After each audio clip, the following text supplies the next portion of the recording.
Welcome, everyone, and thank you for joining this session of the Global Food Banking Network's virtual FBLI. My name is Mary J. Melendez, Chief Sustainability and Social Impact Officer at General Mills and President of the General Mills Foundation. We are excited to have over 200 attendees from 52 countries joining us today. We hope that programs like this will aid in keeping the GFN network connected and provide additional support to the food banks around the world. To begin today's program, I would like to introduce our keynote speaker, Raj Kumar. He is the founding president and editor-in-chief of Devex and author of The Business of Changing the World. Following Raj's remarks, we will take questions from the audience, so I encourage you to submit your questions using the Q&A box at the bottom of your screen. We will do our best to get to as many of your questions as possible. With that, Raj, I will turn the program over to you. Thank you so much, Mary Jane, and it's so great to be with all of you. I know this was originally meant to be, I think, in Mexico City, and I was looking at the map of the world that they put up in the slides here as we got started, showing where all of you are based around the world, and as a journalist, feeling like, boy, I wish I could get on a plane again, and I would love to come. I've got to see many of the countries where people on this call are based, but I would love to get back out there in the world and see all of you face to face, but it's a real pleasure to at least get to do this virtually and to be a part of your session today. Thank you very much for the invitation. I do think this is a moment when the work you all do, which is always important, I think is particularly important. You know that better than anyone. But when the history of this pandemic is written, there will be a lot of focus, I think, on how food banks have helped to sustain people through one of the most historic, unprecedented global recessions we've experienced, these shocks to economies around the world, and particularly to people at the very, very bottom of the economic ladder in rich countries and poor ones. And I think the work that the Global Food Bank Network does, the work that all of you do every day, has always been important, but it's really underlined at a moment like this. So it's an honor to get to have this chance to talk with all of you. You see over my shoulder the book that Mary Jane mentioned, The Business of Changing the World. It's a book that I wrote because I focus a lot of my time and energy on organizations like yours. Devex, we cover the global development sector, we cover the humanitarian sector. So we are journalists and analysts looking at what the World Bank is doing or what the Gates Foundation is doing and really studying what's working and what's not. And I came to a realization after working on this for the last 20 years or so that the original idea we had when we started Devex was actually wrong. So I'll take you back 20 years. I was a graduate student at Harvard's government school, and I was interested in a career doing something good in the world. And maybe like some of you who ended up in that career working in food banks, I really wasn't sure what to do. I had been a kid, part of my life I spent in India. As a kid, I got to see a little bit of what development work really is. And so I knew I wanted to do something that related to helping people in need in different parts of the world. I just didn't know what that was. And so there I found myself in graduate school, and I started asking around, how do I get a job doing something good? I knew there were career fairs where investment banks and consulting companies would show up and try to recruit students, but I didn't really understand how I could get a job as someone who wanted to do something else, something humanitarian or development oriented. And what I was basically told by people was, you've got to go down to Washington, D.C. and go to cocktail parties.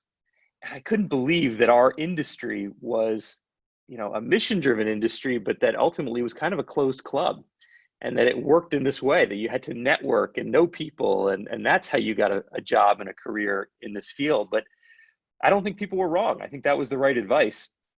But it spurred me and some friends to say, maybe we can create something that will open this up. Instead of a closed club, we'll have information on jobs and projects and funding and news, independent journalistic news about what's happening in our sector, and we'll put it out there on the web. And today we have over 1 million professionals all over the world, maybe some of you who are members of Devex, who read our news every day and access information to do their work on our website. And what I realized through 20 years of doing this is that the disruption that we expected when we started Devex 20 years ago, when the internet was just coming on the scene, major new corporations were shaking up the way all of us work, that disruption didn't happen in the humanitarian and development and aid sectors way back then.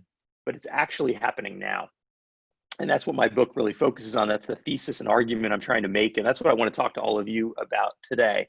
And maybe I'll just start with an example.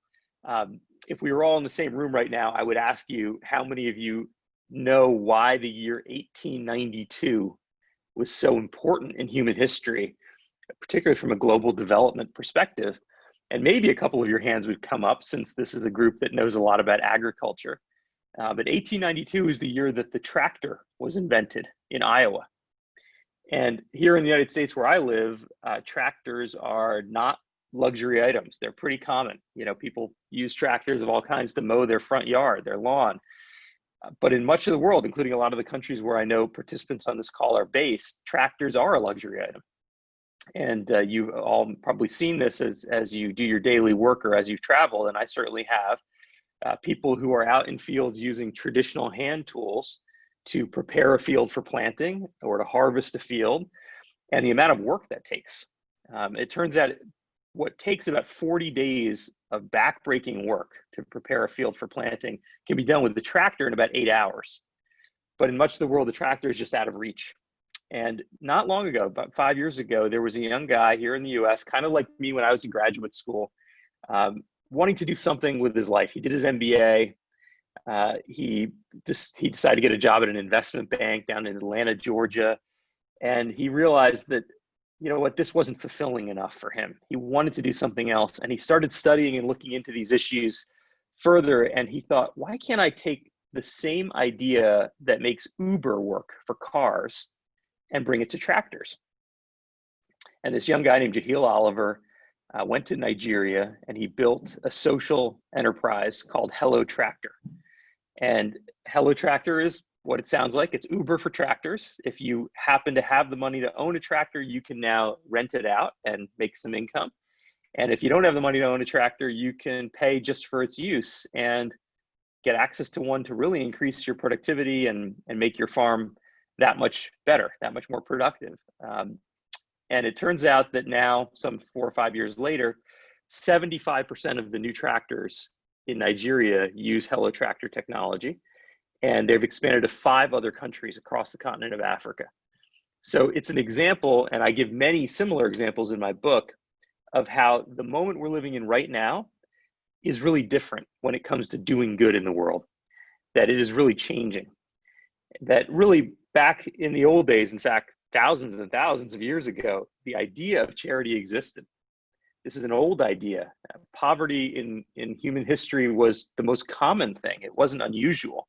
When I was born back in 1975, 4 in 10 people in the world lived in extreme poverty, according to the World Bank's definition, which is now $1.90 a day or less. So really abject poverty.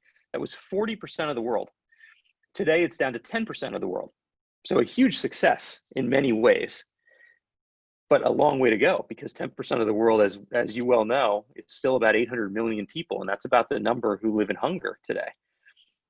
And so we've made all this tremendous progress with an idea of charity that's been around forever, that has said charity is mostly about good intentions. It's about trying to do something good in the world.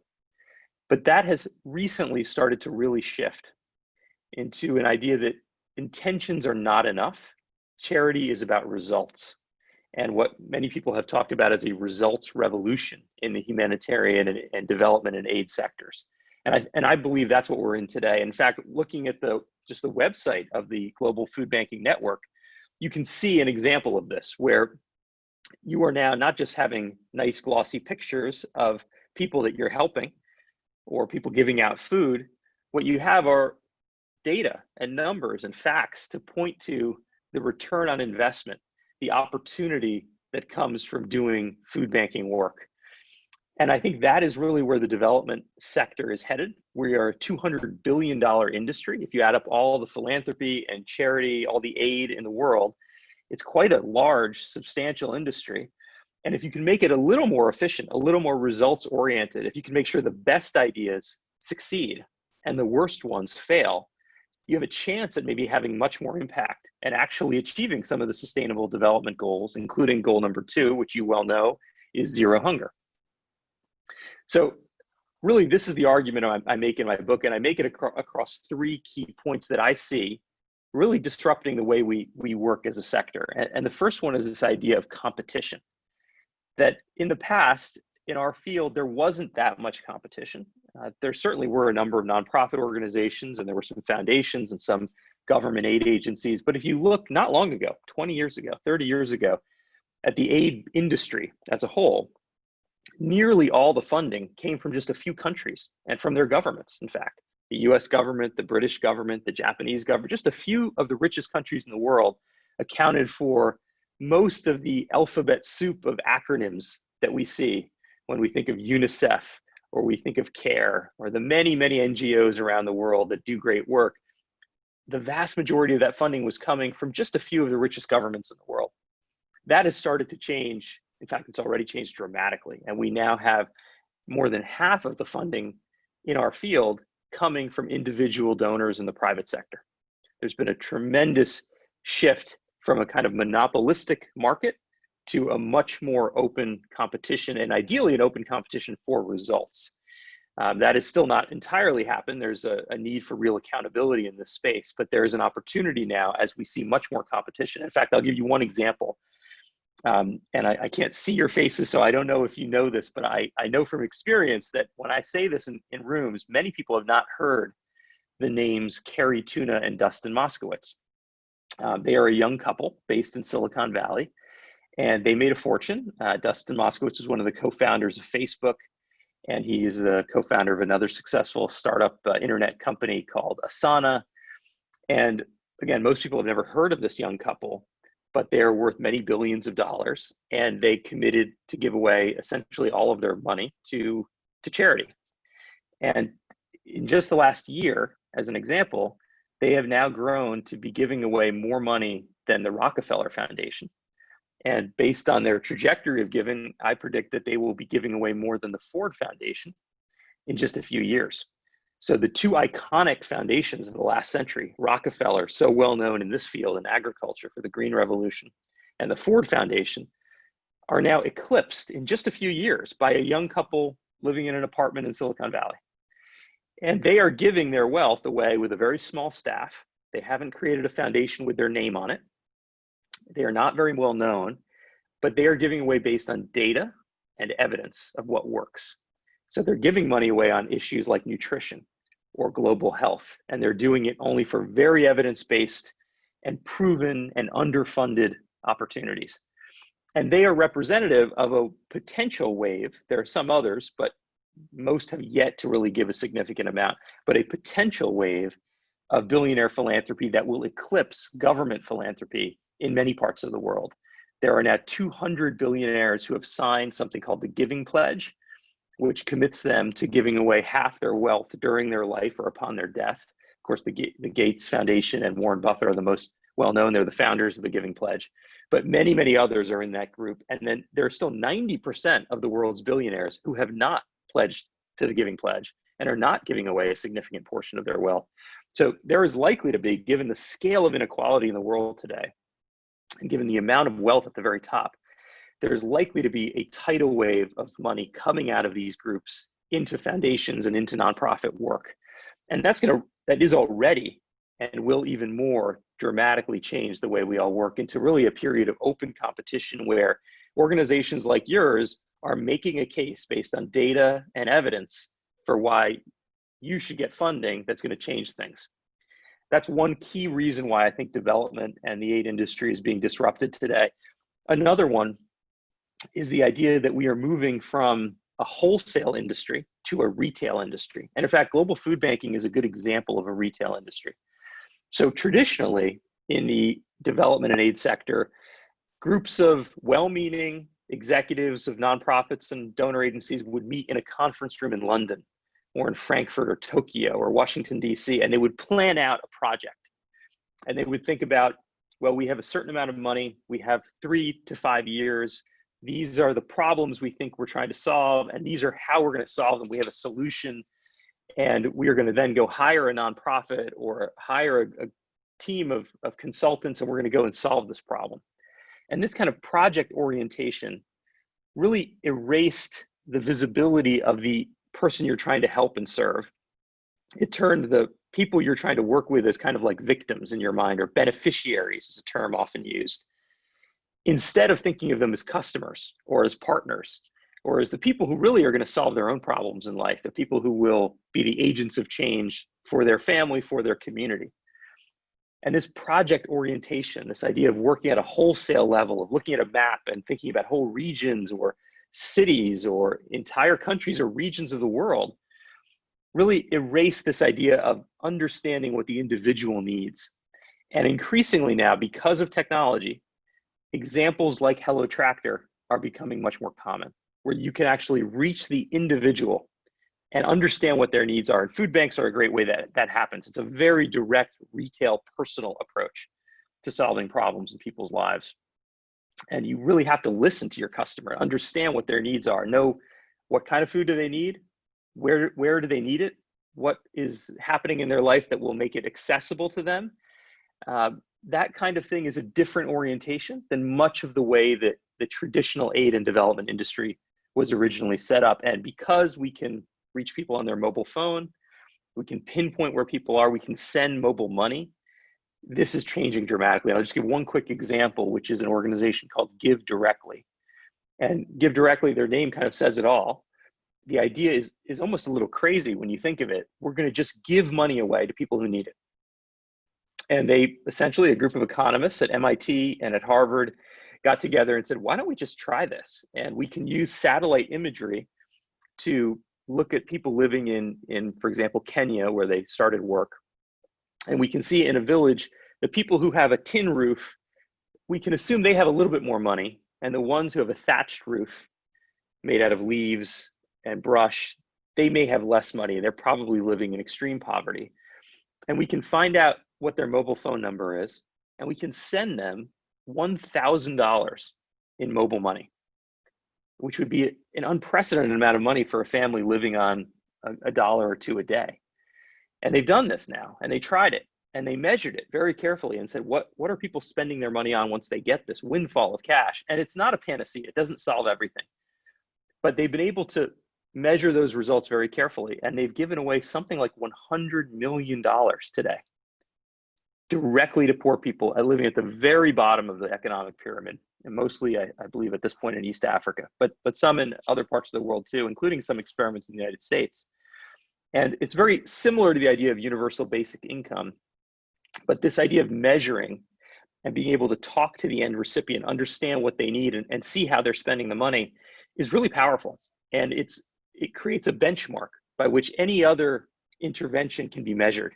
So you might have a great idea for a health intervention or an education intervention, but you have to look and say, if I spent that money just giving it to people directly, what kind of difference would that make? And so it forces all of us to kind of compete on this idea of cost effectiveness or return on investment. And that's a really powerful idea, this idea of competition that I started out with, and now the idea of even getting to the customer and understanding their needs and competing for them. The individual is telling us what they actually need. There's an idea called human-centered design, which has taken off as a result of this mindset, where instead of these projects being designed in Washington or London, they're designed with the end user in effect. And where you talk to someone, perhaps someone who needs access to food, and you ask them, how can we design a program that's going to meet your needs? What are some of the barriers you face? And when you take that approach, you find that actually often it's a behavioral science problem, not just a resource problem. And a good example are bed nets used to prevent malaria. These are very effective when they're used well. And so there was an idea to just give away thousands and thousands of bed nets all over the world. And it had great effects in some cases, but some of you on this call probably have slept under a bed net. I used to sleep under a bed net sometimes as a kid, and you know that they're pretty uncomfortable. If it's hot outside, the bed net makes it a lot hotter when you're sleeping on that bed. If you have little kids, it's a pain for them to get up, go to the bathroom, and come back. They can be really uncomfortable and hard to use. And because of that, just giving away the bed net might not actually work. People might not actually use it. And taking a new approach, a behavioral science approach, where you actually talk to people and say, look, why is it that you might use a bed net or might not? Is there a way we could design it that would be better for you? These kinds of approaches are actually far more successful. And it's a part of the disruption we're seeing today in global development, is this idea of actually talking to the end customer and taking a behavioral science approach to making sure things work. So I want to just wrap up there because I want to make sure we get a lot of time for questions. There's a Q&A function here, and I want you to feel free to put your questions in really about any topic related to what's happening in this disruption I'm describing in the aid and development sector, but also any questions you have about global development or the institutions we cover at Devex or what we do at Devex. I'd be more than happy to answer any questions of those kinds. And I would just say that sometimes when we're working in a sector, as we all are in this field, it can be easy to look at other industries and see the disruption there, but not see it happening in our own space. And so it's very common to say, well, newspapers are going out of business all over the world and they're being fundamentally disrupted by Facebook, for example.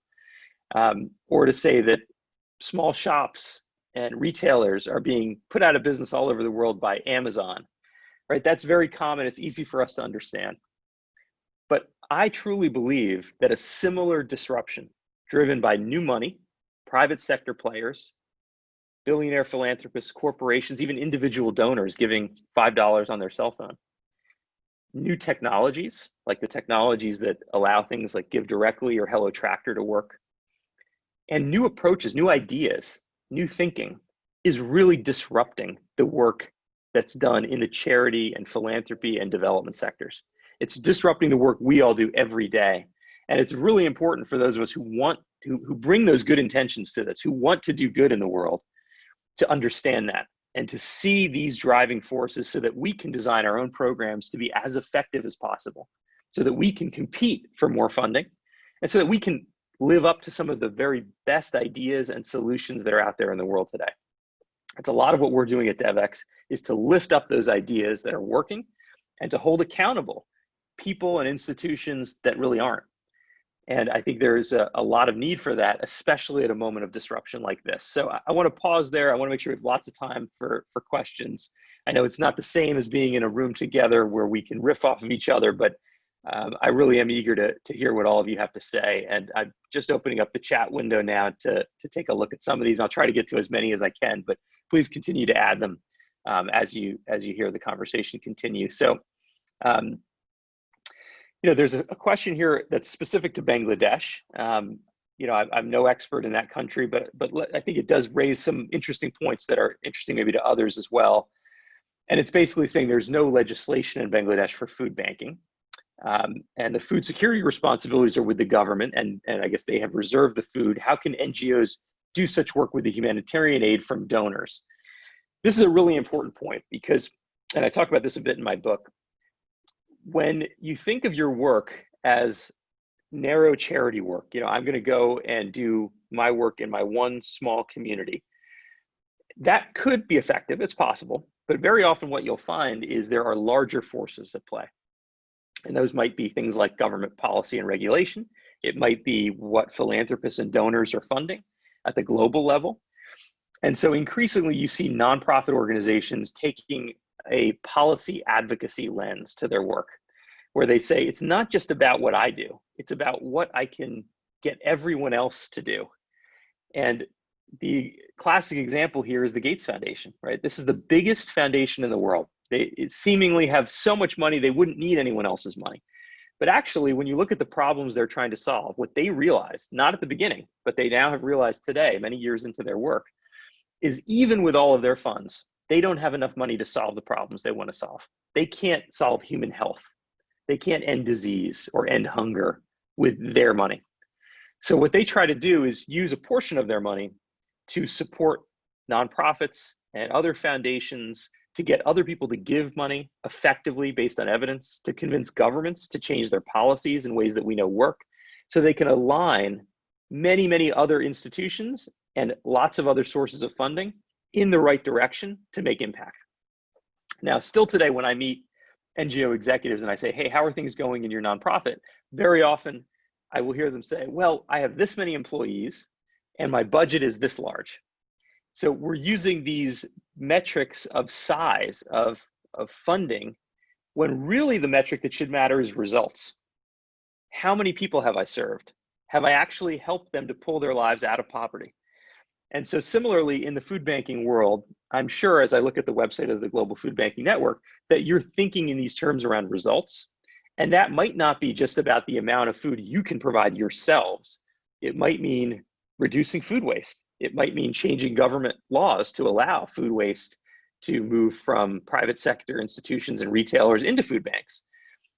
It might be things like this issue in Bangladesh of allowing food banking. So I think policy advocacy is another disruptive force that's fairly new to our sector and that's important for everyone to be familiar with. I do think there's an opportunity to make the case for food banking in the same way I described for other interventions to the global funders, to international donors, but you're competing against other initiatives that will talk about their return on investment. And so you've got to be able to make the case, as I think you do on your website, to be able to make the case for why food banking has the return on investment and is cost effective and is sustainable and delivers the kinds of results that donors like the Gates Foundation might want to fund. There's another question here. Without a third party to verify numbers, don't we risk creating numbers to satisfy donors? Also, don't we risk only focusing on those things that can be measured? Really good points, and definitely those are dangers, and we've already seen some of that, where people will fund the things that are really straightforward and easy to measure. However, I think we're in the early phases of this.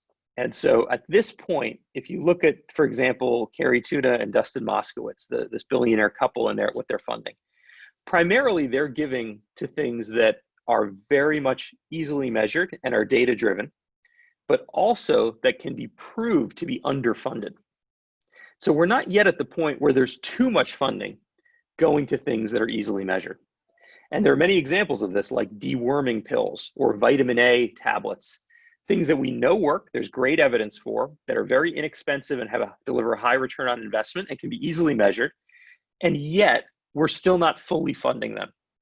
So we haven't reached some point where there's too much funding for what can be measured. In addition to that, I think there's going to be, and already is, more scrutiny around how we measure things and what kinds of numbers are provided. We're still in the early days of this. So it's relatively easy to do greenwashing, as we talk about it in the environmental space, or in the sustainable development goal space, what people talk about as rainbow washing, right? Pretending you're doing great work against the sustainable development goals, showing great numbers, but actually if someone looks carefully, they find it's not real and it doesn't hold up to scrutiny. That scrutiny is coming, including from institutions like Devex that cover this as journalists. And so I think there will be more and more emphasis put on third-party verification and on quality of data. And the institutions that invest in that and that takes that seriously will ultimately do better in terms of funding in the long run. Okay, we've got several other questions. I'm going to keep going. How can we buy your book? Great question. I like this one. And how to change the mindset of our board with this old approach to philanthropy. Well, so my book is available from retailers all over the world. Hopefully your local bookstore might be able to buy it for you, which would be great so you can support a local bookstore. But it is, of course, available on Amazon. It's available as a Kindle book, an audio book. So please do get it if you can. I'd love to have you read it and hear what you think about it. And I've had lots of great conversations around it. Frankly, that's why I wrote the book, was to spark a conversation. And I've been giving talks like this to many nonprofits and foundations and government aid agencies all over the world. And I think it's really sparked a great conversation. It's a bit provocative. There might be some things in there you don't agree with, and that's great. I want to have that debate and discussion because I think we are at a moment when we have a chance to design our aid industry to be fit for purpose, to really achieve the sustainable development goals. A question here about universal basic income. And so do you think universal basic income schemes will undermine the work of NGOs? If a difference can be made with direct gifts to people, why funnel money through an NGO? There's a chance that that's the case. So imagine we had a universal basic income scheme in the United States, where I live. And so every person had automatic access to a minimum amount of funding. There's a chance food banking might be less important because people could go and buy their food at a store. That's true. But my guess is that even with a universal basic income scheme, even one that sounds almost utopian and perfect, you will have large numbers of people who are left out of the system. In the United States, it might be people, for example, who are undocumented. There's 11 million undocumented people here. Where will they get food if they're hungry? Where will they get access to funds if they're hungry? So if you think about poverty as purely a resource problem, then you might think, well, we can just write a check and solve it. And in fact, the Brookings Institution tried to add this up. They did an analysis and said, okay, well, how many people live below the extreme poverty line? And if we just wrote a check, what would it cost? And I think it was $66 billion a year was the number. That if you just provided that every year, and frankly, that's a kind of a small number. It doesn't sound like that much, but I'm sure those of you who are on this call who do work every day in this area understand that poverty is not simply a resource problem, that it's largely a problem of justice and rights. And so you see people who are poor around the world, you say, well, there's a reason why the people who are poor tend to be from marginalized groups, or they tend to be women, or they tend to be from ethnic minorities. There tends to be a reason why the people who are marginalized in society are also the poorest. And so this is not just a question of resources. So there's a chance that, yes, something like UBI could really work, and it might make the need for nonprofits different. Maybe you would have to refocus your energy. Maybe you'd have to do deeper work, but for a smaller segment of the population, that would be a good thing if it worked. But I certainly don't believe the rhetoric that there are easy solutions to ending poverty and that we're going to work ourselves out of a job, as we often talk about. The job we're talking about is too big for us to work ourselves out of it anytime soon. And we fool ourselves if we use that kind of language.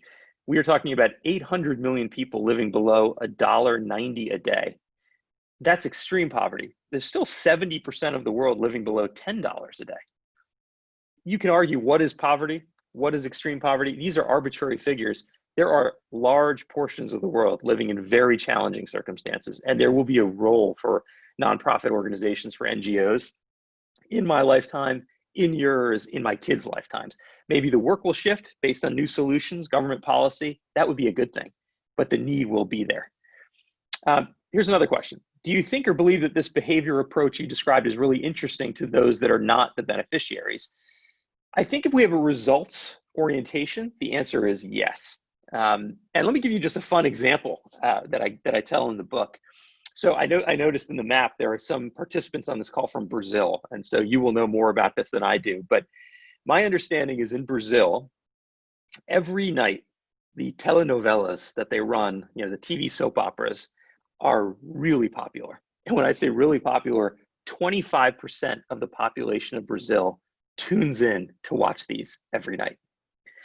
And so there was an interesting behavioral science kind of experiment that was done where Globo, which is a major television network there that has these telenovelas, some behavioral scientists looked at which parts of the country had access to that TV channel. And some municipalities, some poor areas didn't get access to it. And over time they did. And so they were able to measure when people weren't watching those telenovelas and when they were. And interestingly, the stories in those telenovelas, the storylines, maybe because they want to showcase wealthy families, they want to showcase kind of an idea of success in life, they would have families with very small numbers of children, very few children. And interestingly, once municipalities got access to that show and started watching it, their birth rates dropped.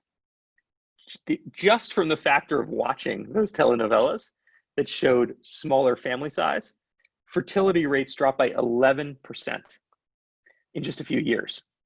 And that's what's known in behavioral science as a role model effect. So I give you this example because behavioral science is really powerful as a tool.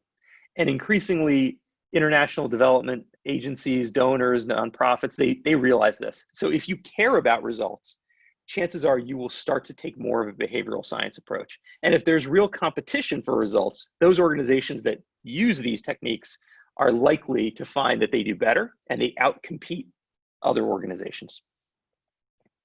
All right, here's a question in Spanish. ¿Cómo ve la relación de las organizaciones de la sociedad civil y los gobiernos? ¿Es necesaria? This is basically asking, do we need to have a relationship between civil society and government? Is that an important thing? I think it absolutely is. Now, of course, it depends very much on the context. In some parts of the world, you might be dealing with a government that is a big part of the problem. and civil society might be fighting the government. And that might be a very key role to play. In other parts of the world, you might have a government that's more productive, that's doing good things, and civil society can work more in partnership with the government. Either way, we have to remember that in the very long run, the definition of development includes having an effective representative government, a government that actually serves the people. So if your government isn't that today, part of the job of civil society is to work with government to make that government more representative, to make it serve the people more. And that most of the resources in a society will come from government. Government has the power to tax and the power to get fees. And ultimately, a big part of the definition of development is a government that is taxing and taking those fees and using them to support the development of the whole country, including the poorest and most marginalized parts of society. So if civil society ignores government, it's kind of missing the point. It's very limited in what civil society can do on its own. It requires moving the government, pushing the government, forcing the government, or working in partnership with government, depending on what government is like where you live. Okay, there's a few more questions coming in Spanish. I know we have translation going, and I'll translate them for you. En su experiencia, ¿de qué modo cree que impactará la pandemia en el trabajo de las organizaciones de la sociedad civil y en la filantropía de grandes empresarios que han sufrido también con la pandemia en sus negocios? So this is a question really about the pandemic and wanting to know how will this pandemic affect the work of civil society and the philanthropies of the big corporations, maybe some of the partners of this network that are perhaps having challenges because of the pandemic in their business. So I think let me start with the corporations. There's a lot of variation. At this point, it seems like the biggest corporations in the world, the global corporations, are actually doing reasonably well.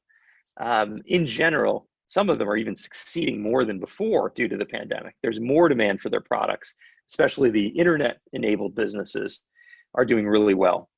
The companies that are very focused on some parts of the economy that have been most affected, like tourism, travel, some retail, are getting hurt the most. So depending on who your partner is and where you're getting funding from, they might have more money to give away or they might have less. Certainly some of the oil industry has done very badly during this period, and they do have philanthropic programs that might have been affected by this and might shrink. So it depends a lot. If you're getting funding from small and mid-sized local businesses where you live, chances are those smaller businesses are being much greater hurt, almost no matter what their sector is. Small business, mid-sized business around the world has been deeply affected by the shutdowns and the lockdowns and the reduction of business activity. So I imagine for some of the network members that are in this session who do rely on local organizations to support them, there could be a negative impact. We haven't seen private philanthropy. Here I'm talking about the billionaire philanthropists. We haven't seen them really step up to do much more philanthropy in the wake of this pandemic. There's been some more funding for vaccine development, for some health activities, but for the most part, the biggest foundations in the world are doing very little toward this pandemic, given the scale of the pandemic, in relation to the scale of the pandemic. Maybe that will change, but so far, they haven't really stepped up in a big way, nor have the very wealthiest people in the world who could do something now in this moment. Most of them have, frankly, not done anything significant. Civil society, I think, is strained. You know, we do a survey at Devex of our audience, and what we found is that between 1/4 and 1/2 of the people that we've surveyed say they themselves lost a job or they know someone who lost a job in the nonprofit sector. Many said that the vast majority said that their funding has gone down due to the pandemic. Some have seen it go up if their work is more health related, for example, but many have seen their funding go down. So I think civil society is needed more than ever during the pandemic, but will face real funding challenges, and frankly already is facing real funding challenges. A lot will depend on how quickly we come out of this economic recession tied to the pandemic, and also what role the major aid industry donors do. You know, will USAID and DFID step up in a bigger way? So far, they really haven't in this way to support local civil society. Will the Gates Foundation the Ford Foundation, will other big philanthropies, will especially new philanthropies, new billionaire wealth step up? Will individual donors who give a small amount maybe every year, will they feel constrained by the pandemic and their own financial situation and give less? So far, the picture is not very bright. So I don't want to give you false hope. I think it's a challenging moment for civil society, and I think you may know that already in your work. Okay, continuing here. Hola, ¿qué tal? Soy Luis Fuentes de Ecuador, Sudamérica. Mi pregunta es cómo funciona este sistema de filantropía con Latinoamérica, ya que aquí es otra realidad, pero también se pasa grandes necesidades básicas de alimentación y ya no hablamos de la desnutrición de la niñez, sino también familiar. So Luis Fuentes, he's from Ecuador. Thank you for this question. I've gotten to spend some time in Ecuador. I studied a little bit there when I was in college, and got a close place in my heart. And he's asking about the philanthropy system in Latin America, because here it's he's saying it's a different situation. There are great needs, especially around basic nutrition, and we don't talk about malnutrition among children and or among families enough. So look, I think the philanthropy opportunity is enormous. Okay, there are several $trillion, nearly $10 trillion in billionaire wealth around the world. A lot of that is in Latin America. And you see a lot of the billionaire wealth in countries that have a lot of inequality. And Latin America is an example of a lot of countries in the region that have significant inequality. So there is a lot of wealth at the top. And the internet revolution, the fourth industrial revolution, the rise of technology, the globalization, all of this has just made the people at the top much wealthier. And so there's an opportunity, of course, for governments to tax more and to create more government resources through taxation. But there's also an opportunity, in addition to taxation, for significant philanthropy. And as I say, some people are doing a lot, but we're still at the very beginning. But my feeling is there is going to be a wave of pressure on the very wealthiest people in the world to do much more, because the level of wealth we're talking about is really unprecedented in human history. There are people who simply have so much wealth, there is nothing else to do with it but philanthropy. There is simply nothing else to spend it on. And their families could have enough for the rest of their lives. They could have private islands and boats and you name it, anything, and still are left with such a vast sum of money that it's even hard to give it away. It's so large. So one example I give in the book is Michael Bloomberg, who has signed the Giving Pledge. He's giving away about $800 million a year, but he's worth about $60 billion today, and he's in his late 70s, and he's pledged to give away half his wealth during his life or upon his death. So if he wanted to give it all away while he's still alive, he would have to ramp up his giving to something like the level of what Canada gives away every year as a country in foreign aid. So there is a huge opportunity here. And you're right, it's not happening now. There is nowhere near enough money going to the very poorest and to going to things like food banks, but there's an opportunity that I think we all have an opportunity to shape and an obligation to shape going forward. Okay, I'm gonna keep going. Let me get a sip of water. Any suggestions on how food banks can get the financial support from the new classes of wealthy without their interference? It depends on who we're talking about. So there are wealthy individuals who still think in kind of an old-fashioned way about philanthropy, and they want to get very involved. They want to have their name on it. They want to feel like they're personally involved and connected to it. But there are many others, especially younger philanthropists, who are much more data-driven, and they think of it more like an investment. And for them, the case that you have to make is about the return on investment or the cost effectiveness of giving money to a food bank versus something else. And there it's really about showing how you are able to leverage the tremendous food waste that would happen in society without your work, and to bring it into effective use and to provide it to people who are most in need, and to give them a leg up and to give them a chance to rise out of poverty. And I think if you can make that case using data and using evidence, including with some of the best tools for evidence like randomized controlled trials, you can convince some of the new class of wealthy philanthropists that this is the right thing to give to. I will not say it's easy. You will get a lot of pushback and maybe valid pushback, and you need to be ready for that. And so this requires an investment in research. It requires an investment in data. And that might seem like the wrong thing to spend money on when you have people who are hungry and that you want to directly use your resources for. But this is something to think about, because there is a potential for significant new philanthropy if you can make the case in kind of a business investment language to this new class of philanthropists. Let's see. Thank you, Alan. You saying it's a great talk. I appreciate that. Thanks, but you didn't answer about the old mindset. Oh, wait, hang on. Somebody's asking me about something I did not get to in one of these questions. Oh, right. How do you change the mindset of our board about the old approach of philanthropy? Thank you. Mandra Ortiz Tirado asked me this question, and I didn't quite answer it before. Yeah, look, a big part of the issue here is, what is your board like? So traditionally in nonprofits, the board is often made up of a combination of people who do the work, so they're passionate about the issues and they're willing to roll up their sleeves and actually do work in the organization, and others who write checks, who are willing to give some of their own money to support the work. And that makes a lot of sense, especially in the old model. But now here we are where things are shifting very rapidly. New technologies, new sources of funding, new mindsets and approaches are coming into play, and your board might not actually be equipped for this. They might not actually know that these changes are happening. They might not understand how well these changes are happening. And so there's two things to think about. One is changing the board. Maybe you want to add some people to it who come from the world of technology or who are more representative of a new model of philanthropy.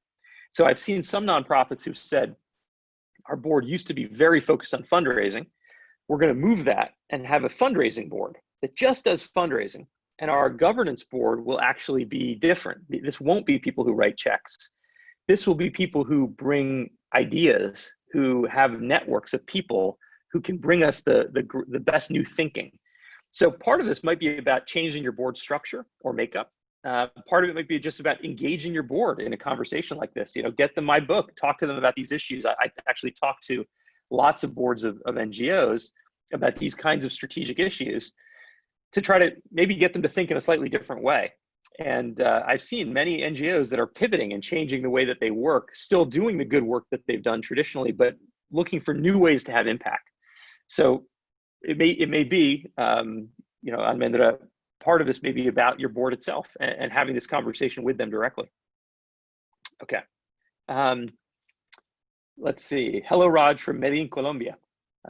My wife is Colombian American. I spend a lot of time in Colombia. I've been to Medellin in the past, a beautiful city. How do you think about help only NGOs that have groups of people into your place and don't support people that need, but isn't adequately identified because we might give the correct database? Let's see. I think what you're saying is, are we really helping the right people? So, and how do we identify who is actually needed the most? We might not have the right data to support some of these ideas.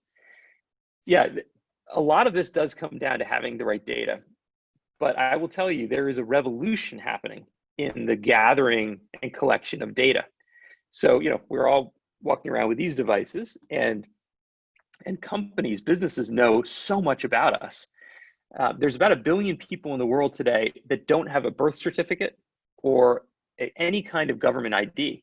But that number is dropping very quickly because of new technologies, biometric identification, internet connectivity. High broadband internet connectivity is coming even to rural areas at rapid pace.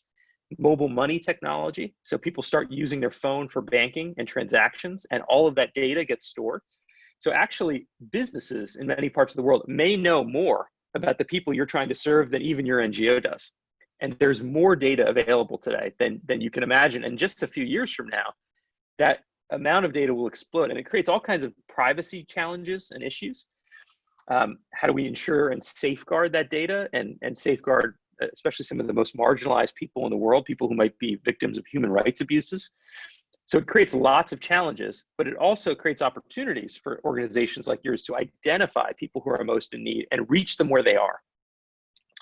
So I don't know if that directly answers your question, but I think we should be thinking not just about the data you have access to today, but what will you have access to in just a few years, because it's changing very rapidly. Okay, let's see. Connecting capital with the most effective causes is obviously desirable, but obviously a challenge. Do you believe there's a scope for potential disruption via social stock exchanges, such as SASX, in the way that commodities trading, for example, was disrupted a handful of decades ago? I do think there's some potential for this. We're pretty early in this area. So there are some new kind of quasi-financial instruments in our sector, things like social impact bonds. And it's called a bond, which is a bit confusing, but it's really a pay for performance concept. So instead of an NGO saying, okay, give me the money to do my project, and then I'll tell you what the results were, this is more like saying, look, I'll do my project, and then you pay me based on the results. If the results are very poor, you pay me less. If the results are very good, you pay me more. And this pay for performance concept is like a financial instrument. And so it can be traded potentially. You could have a secondary market for these social impact bonds.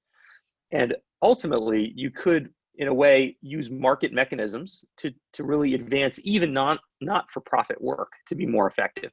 But I would say, Alan, we're very early. So maybe a decade or two from now, you'll see much more of this. But we're still at the point where these instruments themselves are being designed. And they're beginning to take off, but before we get to secondary exchanges and trading of this, I think there's quite some time. I do imagine in the distant future, we might see this. And we might be able to actually invest. You as an individual investor or donor might be able to invest in what you think are the best ideas to serve the poorest people and make these kinds of investments the same way you would in the stock market. And that could be a very good thing as long as there's real accountability around a system like this. Okay, we're getting short on time. And I think I might be getting the 5-minute warning here. Let me just check. But I will try to get to one or two more questions if I can. Okay, so let's see. En ese momento de transición mundial que pasamos toda la humanidad por el COVID-19, el pueblo latino han pasado grandes generaciones y poca preparación a nivel educativo y profesional. Podemos observar que el 70% de la población latina vive del día al día. Y hoy se puede mirar la gran pobreza en alimentación, qué hacer ante ese problema social y la falta de empleo y alimentación, llegando a la desesperación y violencia intrafamiliar. Okay, well, this is a tough question and issue to address, and I don't know that I can do it in a few minutes. But let me try. So Luis is asking about this big challenge we're facing with COVID-19, and especially thinking of the Latino community, which has not been prepared in terms of education and professional advancement. And about 70% of the Latino population lives day to day. And there's a lot of poverty, including in things like food poverty, not having access to food. What do we do about this social problem and the lack of employment, the lack of food, and that's leading to desperation and even to violence within families? You know, this is kind of the big picture question that I ask in my book. And I say, can we get to a point where we actually achieve the Sustainable Development Goals, where we actually go to zero hunger, which is the second goal? We're meant to achieve that by 2030. Can we actually get there? Can we get to zero poverty? Which is the goal by 2030, and would be kind of an amazing concept that, yes, it's an arbitrary poverty level. It's very low, $1.90 a day. But the idea that in our lifetime, in a decade, we could potentially get to zero poverty, that's kind of inspirational, and it's something worth working toward. But as Luis says, if you actually look at what's happening, it's hard to be that optimistic. It's a very challenging moment. For many people in the world. And if you went and talked to some of the people Luis is describing and said, things are going great, they might look at you like you're crazy, right? If you talk to some people like Steven Pinker from Harvard, who's written about this, he says, look, this is the best time to be alive in human history. Poverty is way down, as I talked about in the beginning. Human health is way up. Things are better in general than they were at any other point in human history. And I think that's very true when you look at the big swath of history. But as Luis is saying, when you look at the communities that you're all serving, it's hard not to see the negative side of this and how challenging these issues are. All I can say is there is some reason for hope. And that reason comes from a couple of areas. One is there are people like yourselves who want to do the right thing, who want to do something good. There are solutions that we know work, that are based on evidence, that have worked in many communities, in many parts of the world. And there is the money for this. There is the funding. We are not in a poor world. We're in a world of abundance. There's tremendous wealth in the world. Our challenge really is living up to the possibility of shaping things like the Sustainable Development Goals and shaping even our own work, our own communities, our own politics in the direction of addressing what are really the biggest challenges in humanity today. You know, it's not uncommon to look at the news and the headline of the day is that there is a mission to Mars. We're sending a spacecraft to Mars. Or Tesla has invented a new electric car, right? There's tremendous advancement in the era that we're living in. And yet 10% of the world lives in extreme poverty. So we have a disconnect here in the world today. And we have to solve this disconnect. Inequality is the big challenge of our moment. And I know the work all of you do is directly addressing this, and it is an enormous opportunity. All right, I will take, I think I will have to wrap up. It looks like I've ran out of time and I see so many other great questions. I'm sorry I haven't been able to get to all of them. I will say I'm on Twitter. If you want to interact with me on Twitter, @Raj_Devex, maybe the organizers can send it out to all of you. Do get my book if you get a chance and tell me what you think of it. Tell me what you think I got right or wrong. And check out Devex if you don't know us, devex.com, devex.com. We're as I say, the leading news organization and media platform covering these issues. And it's really been an honor to get to speak to all of you who I know are working every day on what I just described as some of the most important issues today. I think when they write the history of this pandemic, there will be a place in the history book for food banking and what you have done to support families in need during this moment. So let me thank you. And I think Mary Jane may be coming back. Thank you, Raj. I want to express my appreciation to you for a fantastic session today. And thanks to all of you for your engagement and excellent questions and conversation. I also want to thank our sponsors for FBLI, including our team at General Mills, along with HEB, Brambles, Cargill, the DLA Piper Foundation, Fundación Lala, and Ingredion. Later today, you'll receive an email from GFN with the link to a very short feedback survey. We ask that you would please take a few minutes to complete the survey. The email will also include a link to a video recording of today's session. Feel free to share it with anyone who you think might benefit from watching this discussion. Thank you again for your engagement today and for all of the incredible work that you are doing in your home countries. Take good care and stay safe. Thanks.